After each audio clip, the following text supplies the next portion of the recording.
Hi everyone, welcome to the channel. In this video, we are going to talk about Phineas and Ferb from start to finish.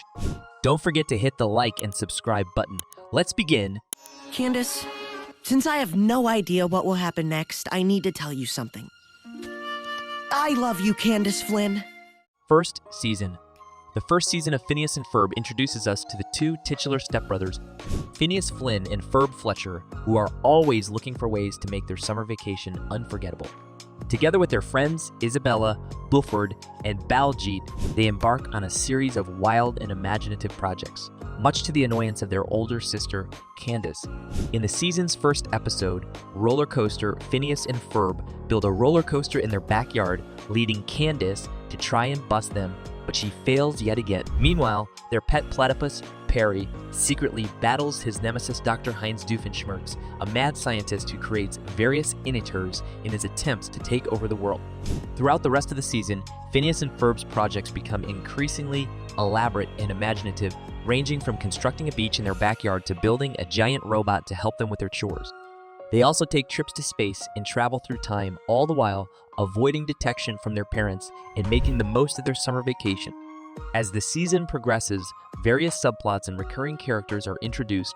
The boys' parents, Linda Flynn Fletcher and Lawrence Fletcher, are often unaware of their son's elaborate projects, and Candace's best friend Stacy and her crush Jeremy are also introduced. The boys' crush, Isabella, continues to admire Phineas and his creative projects, while Buford starts to warm up to the boys' creativity despite his initial disdain. Despite Candace's best efforts, she is always unsuccessful in exposing her brother's activities to their parents. She tries time and again, but the boys' projects usually disappear or are destroyed just as their mother arrives home, leaving Candace frustrated and flustered. Throughout the season, Perry and Doofenshmirtz engage in a series of humorous battles and exchanges, with Doofenshmirtz's plans constantly being foiled by Perry's spy skills. Despite his failures, Doofenshmirtz is determined to take over the world with his various inhibitors, even if his plans are often bizarre and comedic. Overall, the first season of Phineas and Ferb is a hilarious and imaginative introduction to the show's beloved characters and creative spirit. The season ends with the episode Dude, We're Getting the Band Back Together, in which Phineas and Ferb put together a band to help their father relive his glory days as a rock star. The season's final shot is a nod to the show's musical numbers, with the characters breaking out into a catchy song and dance number. Throughout the first season, audiences are introduced to the show's unique sense of humor, its lovable characters, and its creative and imaginative spirit.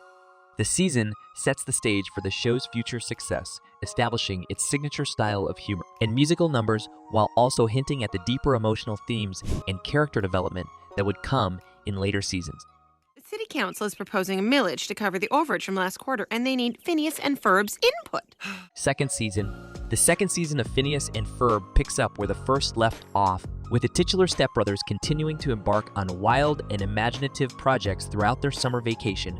Along with their friends, Isabella, Bulford, and Baljeet, they construct everything from a giant biodome to a miniature golf course that spans across the entire town. Meanwhile, their older sister Candace is still trying to bust them for their projects, but she is constantly thwarted by the boys' ingenuity and their project's timely disappearance.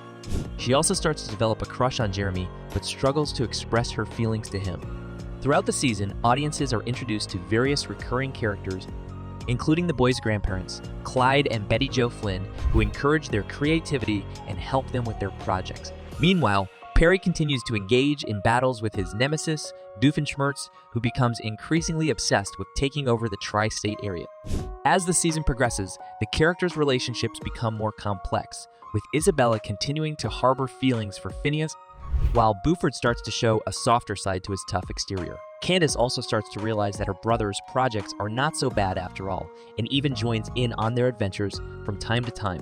The season's musical numbers continue to be a highlight, with standout songs including Gitchy Gitchy Gitchy Goo, Squirrels in My Pants, and Busted.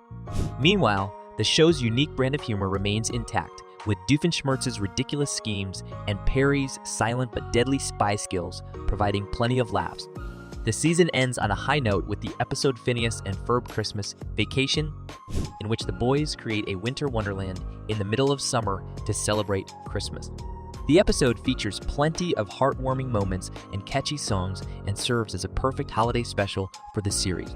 One of the standout episodes of the season is the Lake Nose Monster, in which Phineas and Ferb help their neighbor, Mrs. Thompson, search for a legendary creature in Lake Nose. Meanwhile, Doofenshmirtz tries to use the creature's ability to produce electricity to power his latest Inotor. The episode features a catchy song, Do Nothing Day, in which Candace sings about wanting to relax and take a day off from her usual attempts to bust her brothers. Another notable episode is Phineas and Ferb's Quantum Boogaloo, in which the boys travel into the future to visit their older selves.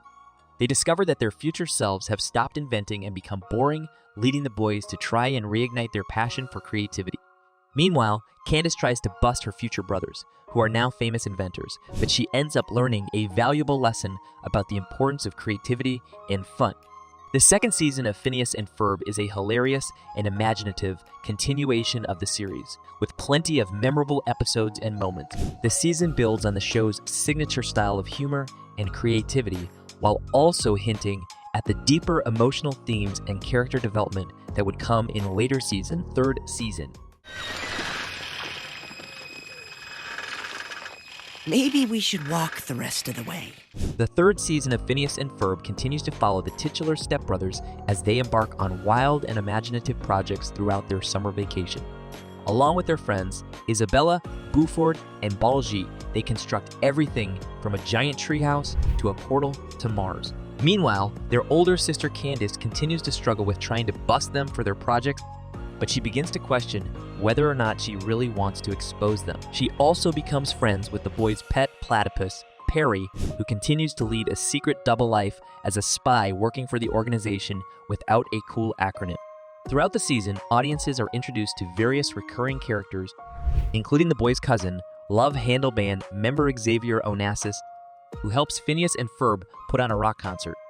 Meanwhile, Doofenshmirtz's daughter, Vanessa, starts to play a bigger role in the show, and the two of them even team up for a few of his schemes. As the season progresses, the characters' relationships become more complex, with Isabella starting to move on from her crush on Phineas and starting to date other boys. Buford also starts to show a softer side to his tough exterior, especially when it comes to his pet goldfish, Biff. The season's musical numbers continue to be a highlight, with standout songs including Summer Belongs to You, Robot Riot, and Tiki Town. Meanwhile, the show's unique brand of humor remains intact, with Doofenshmirtz's ridiculous schemes and Perry's silent but deadly spy skills providing plenty of laughs. The season ends on a high note with the episode Phineas and Ferb, Across the Second Dimension, a full-length movie that sees the boys travel to a parallel universe where they meet alternate versions of themselves. The movie features plenty of action and adventure, as well as emotional moments and catchy songs. One of the standout episodes of the season is Candace Gets Busted, in which Candace finally gives up trying to bust her brothers and instead decides to spend a fun day with them. The episode features a memorable song, I Know What We're Gonna Do Today, in which Candace joins in on her brother's inventive projects for the first time. Another notable episode is Doof Dynasty, in which Doofenshmirtz accidentally transports himself to ancient China and becomes emperor. Perry follows him through the portal and must stop him from taking over the country with his latest Inator. The episode features a catchy song, I'm Me, in which Doofenshmirtz sings about embracing his identity as a villain. The third season of Phineas and Ferb is a hilarious and imaginative continuation of the series, with plenty of memorable episodes and moments. The season builds on the show's signature style of humor and creativity, while also hinting at the deeper emotional themes and character development that would come in later season, fourth season. We made it! Okay, guys, this is your department. Fix the car quick! Age-inappropriate building is unsafe and irresponsible. The fourth season of Phineas and Ferb continues to follow the titular stepbrothers as they embark on wild and imaginative projects throughout their summer vacation. Along with their friends Isabella, Buford, and Baljeet, they construct everything from a giant robot to a working roller coaster in space.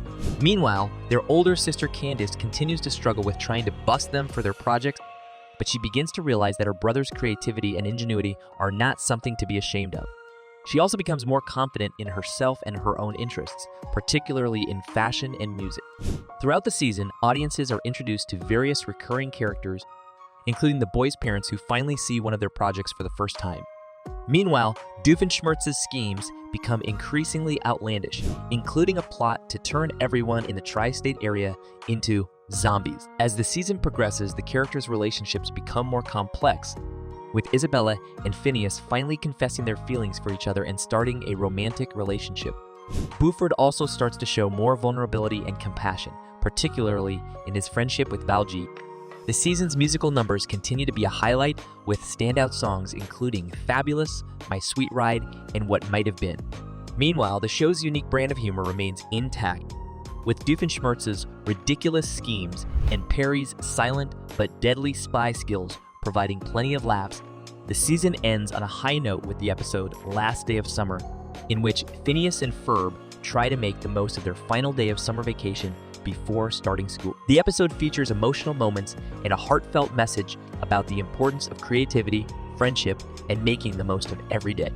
One of the standout episodes of the season is Phineas and Ferb musical Cliptastic Countdown, hosted by Kelly Osbourne, a clip show in which Kelly Osbourne counts down the top 10 musical numbers from the show. The episode features hilarious commentary from Osbourne and a reminder of some of the series' most memorable songs. Another notable episode is For Your Ice Only, in which Perry goes on a mission to stop Doofenshmirtz's latest Inotor, which turns everything into ice.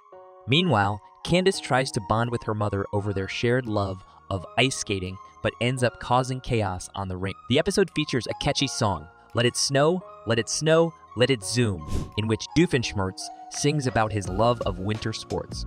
Overall, the fourth season of Phineas and Ferb is a satisfying and heartwarming conclusion to the series, with plenty of laughs, emotional moments, and memorable songs. The season reminds audiences of the importance of creativity, friendship, and making the most of every moment, and serves as a fitting tribute to one of the most imaginative and beloved animated series of all time.